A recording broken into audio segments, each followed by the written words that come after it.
wabarakatuh. Kami dari kelompok 9 akan mempresentasikan materi terkait filsafat ilmu, yaitu etika keilmuan. Baik, perkenalkan, saya Nur Istighfarni bertindak sebagai moderator, dan adapun teman kelompok saya yaitu bertindak sebagai pemateri. Yang pertama ada Saudari Fatimah Az-Zahra, yang kedua Saudari Mudia, dan Saudari Mirda Triani Andi Amir. Baik, untuk mengefisienkan waktu, saya persilahkan kepada pemateri pertama yaitu Saudari Fatimah Az-Zahra untuk membacakan materi terkait etika keilmuan. Kepada Saudari Fatimah Az-Zahra saya persilahkan. Terima kasih atas kesempatan yang telah diberikan oleh moderator. Baik, bagaimana sih etika keilmuan itu? Etika memang bukanlah bagian dari ilmu pengetahuan, tetapi etika lebih merupakan sarana untuk memperoleh orientasi kritis yang berhadapan dengan moralitas atau perwujudan dalam bentuk perilaku yang baik, akhlak mulia. Kendati demikian, etik tetaplah berperan penting dalam IP. Keberadaan tanggung jawab etis tidak bermaksud menghambat kemajuan IP, justru dengan adanya dimensi etis yang mengendalikan kemajuan IP akan semakin berlomba-lomba meningkatkan martabat manusia sebagai tuan teknologi dan bukan hambatan teknologi. Arti tanggung jawab keilmuan. Aholiab Watoli 2001 207-221 telah meletakkan berbagai prinsip dasar dalam hal memahami tanggung jawab, pengetahuan, dan keilmuan. Istilah tanggung jawab secara etimologis menunjuk pada dua sikap dasar ilmu dan ilmuwan, yaitu tanggung dan jawab. Ilmu dan ilmuwan termaksud lembaga keilmuan. Dalam hal ini wajib menanggung dan wajib menjawab setiap hal yang diakibatkan oleh ilmu itu sendiri maupun permasalahan-permasalahan yang tidak disebabkan olehnya. Berbicara mengenai tanggung jawab keilmuan adalah sesuatu hal yang secara tidak langsung mengenai tanggung jawab manusia. Dalam hal ini, ilmuwan yang mencari, mempraktikkan, dan menerapkan atau menggunakan ilmu pengetahuan tersebut dalam kehidupan. Maksudnya, ilmu sebagai bagian dari kebijaksanaan manusia dengan segala usaha sadar yang dilakukan untuk memanusiakan diri dan lingkungannya. Tidak dapat dipisahkan dari aspek tanggung jawab yang dimaksud. Ilmu dan ilmuwan sebagai seorang anak manusia, karenanya wajib menanggung setiap akibat apapun yang disebabkan oleh ilmu itu sendiri, baik dari sisi teoritisnya maupun sisi praktiknya. Sifat keterbatasan tanggung jawab keilmuan. Salah satu ciri pokok dari tanggung jawab keilmuan itu adalah sifat keterbatasan.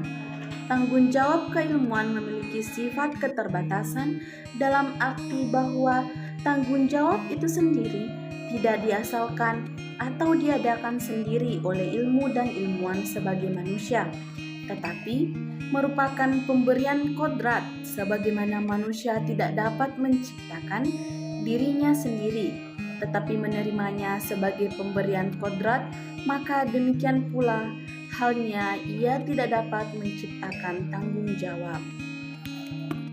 Baik, selanjutnya kita masuk pada pemateri kedua yaitu Saudari Mudia. Kepada Saudari Mudia saya persilahkan. Oke, saya akan melanjutkan materinya. Ilmuwan sebagai manusia menjalani tanggung jawab keilmuannya dengan segala keterbatasannya, baik secara natural, kodrati maupun dari keterbatasan keilmuannya sendiri. Pandangan tersebut hendak menegaskan betapa pentingnya bagi seorang ilmuwan memiliki suatu kepekaan besar untuk membaca dan menjalankan tanggung jawab keilmuannya itu secara baik dan tidak boleh memandang dirinya serba bisa, serba oke, dan serba benar. Kemudian selanjutnya ada bentuk-bentuk tanggung jawab keilmuan. Tanggung jawab keilmuan menyangkut baik masa lalu, masa kini maupun masa depan. Alasannya karena penanganan ilmu atas realitas selalu cenderung berat sebelah. Kenyataan tersebut telah banyak berpengaruh terhadap gangguan keseimbangan kosmos atau alam seperti pembasmian kimiawi dari hama tanaman, sistem pengairan, keseimbangan jumlah penduduk, dan sebagainya. Juga hal itu menyangkut gangguan terhadap tatanan sosial dan keseimbangan sosial. Kemudian adapun bentuk tanggung jawab keilmuan. Ada tanggung jawab sosial dan tanggung jawab keteladanan. Tanggung jawab sosial meliputi ilmuwan dengan latar belakang pengetahuannya yang cukup harus bertanggung jawab untuk menyampaikan ilmu atau pengetahuannya secara proporsional kepada masyarakat dalam bahasa yang dapat mereka terima. Kemudian tanggung jawab keteladanan, ilmu bukan hanya menyajikan sebuah kebenaran informasi, namun memberikan keteladanan hidup yang ditunjukkan oleh ilmuannya. Ilmuwan harus berdiri di depan kebenaran-kebenaran keilmuannya selaku prototipe kebenaran yang sesungguhnya. Juga berada di belakang kebenaran-kebenaran keilmuannya untuk menunjukkan tanggung jawabnya atas segala akibat sosial maupun ekologis yang disebabkan oleh ilmu itu sendiri.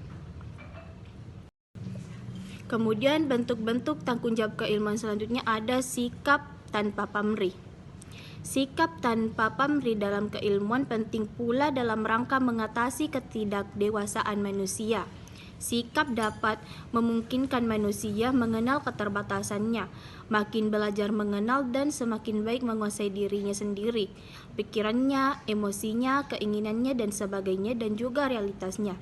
Sikap tanpa pamrih di satu sisi menginsyafkan manusia untuk selalu meletakkan pandangan kritisnya terhadap perkembangan ilmu dan keilmuannya. Kemudian bentuk-bentuk tanggung jawab keilmuan yang selanjutnya itu tanggung jawab profesional. Tanggung jawab profesional keilmuan mengacu pada bidang keilmuan yang digeluti sebagai panggilan tugas pokok atau profesi keilmuannya. Tanggung jawab profesional menunjuk pula pada penghasilan atau upah yang diperoleh berdasarkan tingkat kepakaran, pengetahuan dan keterampilan yang dimiliki dalam bidang keilmuannya. Baik, terima kasih kepada Saudari Mudia. Selanjutnya kita masuk pada pemateri ketiga, yaitu Saudari Mirda Triani. Kepada Saudari Mirda Triani saya persilahkan. Selanjutnya arti etika keilmuan. Istilah etika dari bahasa Yunani ethos yang berarti baik, berbudaya, atau beradat.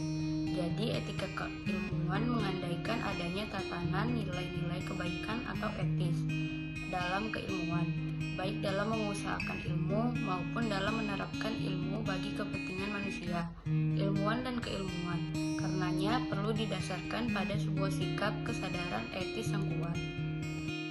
Sejarah menunjukkan bahwa perkembangan dunia keilmuan semakin melangkah maju dengan usaha-usaha efektif guna dapat memerangi ketidakberesan dalam kehidupan, termasuk dalam dunia keilmuan. Bahkan sejarah makin menunjukkan pula bahwa perkembangan dunia keilmuan makin menyingkap adanya orientasi atau arah baru pemikiran untuk makin menyadari akan keselamatan manusia. Etika keilmuan merupakan suatu dorongan kejiwaan yang nyata-nyata mempengaruhi dan menentukan bagaimana ilmuwan mendekati dan melakukan kegiatan keilmuannya atau memproses kebenaran dan menerapkan kebenaran keilmuan secara kritis dan bertanggung jawab. Yang terakhir, hubungan tanggung jawab keilmuan dengan etika keilmuan. Hubungan antara ilmu dan etika keilmuan adalah sangat erat, bahwa setiap manusia untuk menyelidiki, menemukan, dan meningkatkan pemahaman dari berbagai segi harus berpedoman pada ajaran agama dan paham ideologi dalam bersikap dan bertindak. Fungsinya selaku ilmuwan tidak berhenti pada penelaahan dan keilmuan secara individual, namun juga ikut bertanggung jawab agar produk keilmuan sampai dan dapat dimanfaatkan oleh masyarakat. Hakikatnya ilmu itu mempunyai nilai netral atau nol. Dengan ilmu itu netral, maka perkembangan ilmu pengetahuan bisa berkembang, sehingga tidak tercampuri dengan suatu hal yang dapat menjadikan ilmu itu sendiri menjadi terhambat dalam perkembangannya. Baik, itulah tadi pemaparan terkait materi etika keilmuan. Adapun kesimpulan dari materi terkait etika keilmuan yaitu keberadaan tanggung jawab etis tidak bermaksud menghambat kemajuan ilmu pengetahuan. Justru dengan adanya dimensi etis yang mengendalikan kemajuan ilmu pengetahuan akan semakin berlomba-lomba meningkatkan martabat manusia sebagai tuan teknologi dan bukan hamba teknologi. Tanggung jawab etis juga. Baik, itulah tadi presentasi dari kelompok kami. Lebih dan kurangnya mohon dimaafkan.